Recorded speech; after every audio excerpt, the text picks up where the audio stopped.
Hey, I'm Melanie the Realtor, and thank you so much for joining us on this, the very first episode of How to Buy a House. Here's how it's going to work. Today, I'm going to go over kind of an overview of a timeline on how to buy a house, and then we're going to do a few more episodes on the different parts of this process. So if you'll keep coming back, go ahead and hit the subscribe button, hit the notification bell so that you know when the next video in this series is up.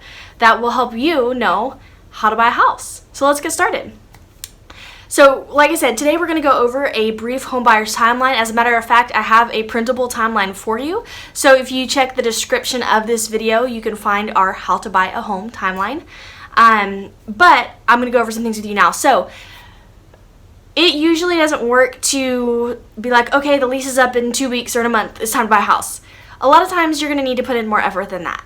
Or not effort, but more forethought, a little bit more planning in that. So somewhere 6 to 12 months before you want to move, we're going to call that closing day. That's the day that you close on your home, the loan is funded, and you are a homeowner. 6 to 12 months before that, you want to do a couple things. One, you want to check your credit score.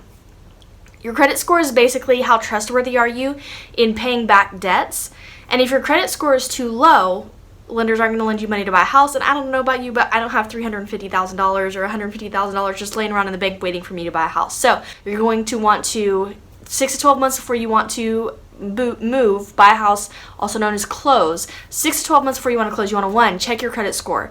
And then start making a plan to increase that credit score as high as possible. The higher it is, the more loan options and better loan options you have available to you. Second thing you want to do is you want to start saving for a down payment and closing costs. I'm going to be honest with you. When we bought our first house, I knew about down payments. I didn't know about closing costs. I didn't know they were a thing, and I didn't know that was money that I was probably going to need to have. Fortunately, we had enough in savings to cover it, but that was a several $1,000 surprise that we weren't planning on. So you're going to want to start saving for a down payment. You're going to want to start saving for closing costs. Those are both things that are most likely going to come up. 90, 99, 95% of home buyers are going to have those expenses. Again, we'll talk about those more details in a later video.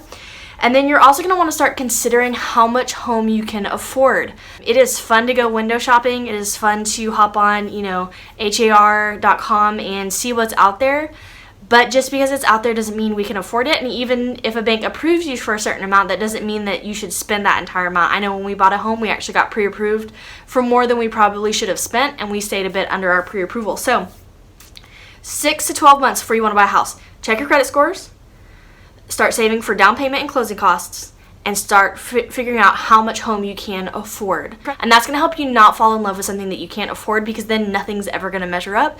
And you don't want to settle for a house. You want to be excited about it. So 6 to 12 months before you buy a house, check your credit scores, start thinking about closing costs and saving for closing costs and down payment, and then kind of ballpark figure out how much home you can afford. So, take the home you're looking at, divide the price by 100, and that's probably going to be a ballpark, right, general ballpark of what your monthly payment could be. Or if you know that you can afford $2,000 a month, go ahead and multiply that by 100. That gives you a $200,000 purchase price. So you could do it that way too. Look at what you know you can afford per month and multiply it by 100, and that's going to give you a good idea of what you're looking at as far as the top end of your range. 4 to 6 months before you buy a house, you want to start narrowing down where you want to live, right? Houston is a huge place. It's going to take me an hour to get to Katy. It's going to take me an hour to an hour and a half to get to the Woodlands. It's going to take me 45 minutes to an hour. I'm in Deer Park, so it's going to take me 45 minutes to an hour to get to Galveston, and more or less that's all considered the Houston area. So really start narrowing down where you want to live. You also want to make your list of your must-haves and your wants, because those are two different lists. And then you want to check your vacation days balance at work, which is kind of a strange tip. Let me tell you why, though. Moving takes time. Closing on a house takes time. If you check your vacation balance and you can set aside 3, 4, even 5 days of whatever you have, set those aside and designate those for house hunting, your whole process is going to be smoother. Maybe you take a day off and we go look at 7 houses all in one day and we just knock it out. Maybe the day that you close on your home and that you take the keys, you sign all the papers, the loan is funded, maybe you want to take that entire day off. That's what my husband and I did. I took the entire day off. Our closing was in the morning, but that's usually can be a couple of hours, so we got finished around lunchtime. We grabbed some Chick-fil-A and brought it back and had lunch at our house for the very first time. Relaxed for a little bit, enjoyed the fact that we sat on our back porch and I cried because I was so happy that we finally had reached this goal that we were working on. 4 to 6 months before closing, start narrowing down where you want to live. Make your must-haves list and your wants list, and then check your vacation balance at work so that you know if you can spare a few days and kind of plan wisely around that. 3 months before closing, this is where it gets real.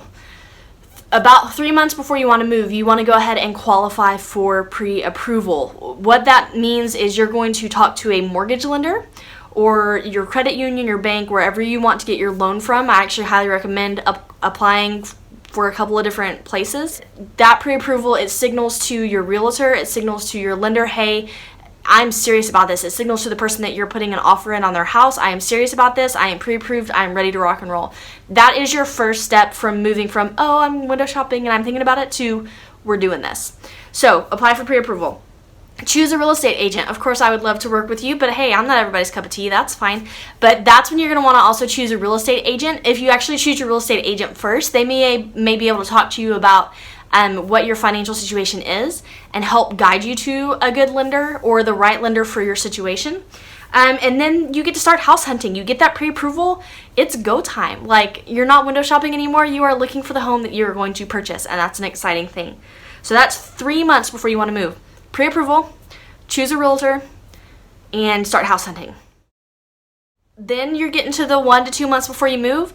This is the part where you find the one and you submit an offer. You look at the listing price. You get your real estate agent to help you look at what all the other homes in the neighborhood have sold for, so that you can submit a realistic price. If that offer gets accepted, then you move into inspections and appraisals. And then you also let your lender know, hey, we've put in an offer on this house. This is how much. Your lender will start taking over the paperwork from there to actually get you the specific funds that you needed, and the appraisal is part of that. But yeah, 1 to 2 months before you plan to move, like, this is it. Typically, it's going to take 30 to 45 days from an offer being accepted to closing day. So even if you put in an offer, you're not turning around and moving in the house the next week. It's going to take some time for the lender to process all of that paperwork for, like I said, inspection, appraisal. If the inspection comes back with something crazy on it, you may need to go back and renegotiate your offer with the seller. But that's what you do, kind of 1 to 2 months, and then you have closing day. You sign the papers, the loan is funded, and you own a house. So let's recap. 6 to 12 months before you buy a house. Check your credit score, start saving for down payment and closing costs, and start considering how much home you can afford. 4 to 6 months before closing, or before you want to move, you want to start narrowing down where you want to live, and you want to start making your must-haves and your wants lists. And also remember, we talked about checking your vacation days balance at work. 3 months, this is where it gets serious. You want to choose a real estate agent. You want to get pre-approved with a lender, and you want to start house hunting. This is where it's real. This is where after you get pre-approved, when you see a house that you want, you can put in an offer, have it accepted, or have a counter offer. Your agent will help you negotiate all of those things. And then you move into 1 to 2 months before closing. When your offer is accepted, you get into inspections, appraisals, and you have closing day, and you own a house. It's not always the smoothest process ever, and that's why it's important to work with a real estate agent who is representing your best interest. If you would like to work with me, or you have any questions, I'm not going to not answer your questions, and if you don't work with me, that would be rude. But if you do just want to set up a phone chat or whatever, you can click, there's a link in the description. It says have Melanie call me. Because if you can click on it, it'll open up my calendar, and you can pick an appointment time on the phone that's convenient for you, and that eliminates all of that back and forth. Well, is this time good? Is this time good? Is this time good? No, you just click on the link in the description below. It says have Melanie call me, and I will call you when the time comes. So yeah, I hope this was helpful. I hope you stay tuned and you check out the rest of the videos. I'm going to go into each of these things a little bit more. Don't forget, if you want our how to buy a home timeline, there's a link for that in the description as well. And thanks for joining in.